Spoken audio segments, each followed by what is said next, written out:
In this video, we will show you how to download the thermal printer driver for Windows. Let's get started. You can get the driver link directly by scanning the QR code on the printer. Simply scan the QR code and follow the link to access the driver. Alternatively, you can visit printernoble.com by typing it into your browser search bar. Once on the website, go to the Apps and Help section. Scroll down and find your printer series name. Click Read More, and you'll find everything you need, including the Windows driver, Mac driver, mobile app, and user manual. Now let's download the Windows driver. Click the Download button. Wait for the download to complete, and then locate the driver in your Downloads folder.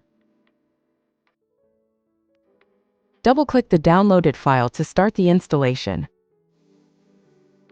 If you see a Windows Protected Your PC pop-up, click More Info, then click Run Anyway. Follow the on-screen prompts. Click Next, then Install, and finally, click Finish.